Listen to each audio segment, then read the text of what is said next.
सवाल यह है कि अगर हम ये पॉलिटिकल रिप्रेजेंटेशन की बात कर रहे हैं, जिसकी बात अंबेडकर साहब ने की थी, जिस समाज का राजनीतिक प्रतिनिधित्व नहीं होगा वो समाज, उस समाज को न्याय नहीं मिल सकता। ये मैं नहीं बोल रहा हूं, अंबेडकर साहब ने बोला था। और दूसरी बात ये, अगर मैं समाज का बच्चा पढ़ेगा नहीं वो आगे नहीं बढ़ेगा, ये भी अंबेडकर जी ने कहा था। कब कहते हैं आप स्कूल जाओ? बिल्कुल, हाँ, ये भी सवाल है। बिल्कुल आप कहते हो मदरसा जाओ। नहीं, आपका सवाल जायज है। आपके मन से कभी कहा गया कि मदरसे की शिक्षा से रोजगार नहीं मिलेगा, अपलिफ्टमेंट नहीं मिलेगी, आप स्कूल जाओ? सुन लीजिए, मदरसे की शिक्षा से ये मुल्क आजाद हुआ है सर, ऐसा ना बोलिए, मुझे बात पूरी करने दीजिए।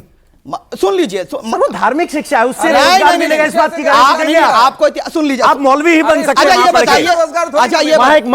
बताइए, मस्जिद मजार संभाल लेंगे आप सर, मुझे लेकिन क्या इंजीनियर बन जाएंगे? लीजिए, आप सुन तो लीजिए, मसला क्या है कि यहाँ चार एक तरफ है, मैं अकेला एक तरफ हूं, मेरी बात पूरी। सबको चार एक तरफ दिखाई दे रही है। सुन लीजिए, क्या जो लोग पढ़कर के हमारे बच्चे, चलिए मुसलमानों को नहीं मिला, बाकी जो धर्म के बच्चे आए उनको सबको रोजगार मिल गया। आप इंजीनियर बनने के बाद, लॉयर बनने के बाद, बीबीए करने के बाद, एमबीए करने के बाद, सुन लीजिए, 80 करोड़, सुन लीजिए सर, 80 करोड़ लोग राशन पर मजबूर हैं। आपने बात कही सर, यार यही तो प्रॉब्लम है। आप लेंगे, गलत बात हो जाएगी, फिर मैं किसी के बीच में बोलूंगा, फिर आप गजब तर्क दे रहे हो। मुझे बात, आप गजब तर्क दे रहे हो। बोलने दीजिए, उसके बाद रोजगार नहीं मिल रहा तो पढ़ो मत। नहीं, अच्छा ये कि मैं वहां बैठ जाता हूं, अच्छा मैं वहां जाता हूं, नहीं, मैं नहीं बोलता हूं, बोलिए भाई, गलत बात है ना। आप अगर ये चाह रहे हैं कि नहीं, ये दिखाओ कि मुसलमान पढ़ाई का विरोधी है, आधी बात को कट एंड पेस्ट करो, तो आपको मुबारक सर।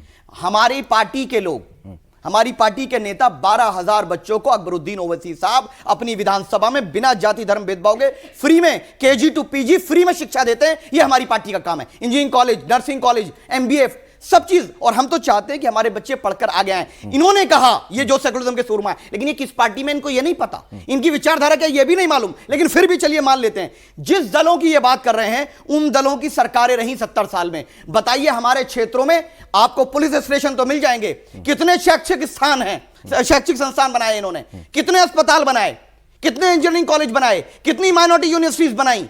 बीजेपी तो अब आई ना हमारा नुकसान करने के लिए। अरे यूएपीए आप लेकर के आए सर, जिसकी वजह से शर्जिल इमाम और उसको दूसरे को, उमर खालिद को बेल नहीं मिली। क्या यूएपीए की वजह से शर्जिल इमाम और उनको मुस्लिम होने की वजह से निशाना बनाया जा रहा है? किया गया, मुस्लिम होने की वजह से निशाना 2008 में तरमीम किया, कांग्रेस लेकर के आई, चिदम्बरम साहब गृह मंत्री थे। तो हमारे लिए दोनों बराबर हैं। शर्जिल जब इमाम मुजफ्फरनगर में दंगा होता है, मुजफ्फरनगर में दंगा होता है, हमारी बहनों की इज्जत लूटती है, तो सपा के लोग तमाशा देखते हैं। ये वो सेकुलरिज्म है। जवाब ऐसे सेकुलरिज्म को अपने पैरों के नीचे रखता हूं मैं। सर, आप कह रहे, इनका सीधे तौर पे कहना है कि आप शर्जिल इमाम को इसलिए नहीं छोड़ते क्योंकि वो मुसलमान है, उस पर यूएपीए लगा दिया और कांग्रेस आपकी साझेदार। उन्होंने शेर से शुरू किया तो मैं भी शेर ही पढ़ता हूं कि दिल नाउम्मीद तो नहीं, नाकाम ही तो है, और लंबी है गम की शाम मगर शाम ही तो है।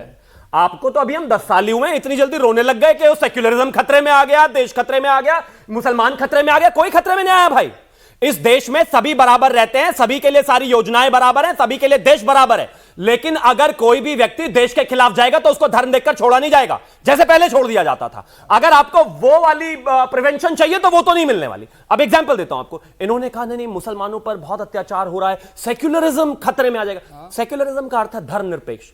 बताइए, इस देश में इस सरकार की कौन सी ऐसी नीति है जिसमें मुसलमानों को एक तरफ रख दिया गया हो? बता रहे हैं इस देश, प्लीज अरे आपके पास आ रहे हैं, कितने लोगों को टिकट के आगे सुनिए, एक मिनट, एक सवाल है, आपके पास ही आ रहा हूं मैं। वो हमारी पार्टी है, कोई सोशल वेलफेयर योजना नहीं चल रही है वहां पर। वहां जो जीतेगा उसी को टिकट मिलेगा। प्लीज बीच में नहीं, एक बार जवाब ले लीजिए, मैं आऊंगा। आप मुझे एक चीज बताइए, किस एक व्यक्ति को ऐसी एक योजना है जिसमें मुसलमान को रिप्रेजेंटेशन नहीं मिला?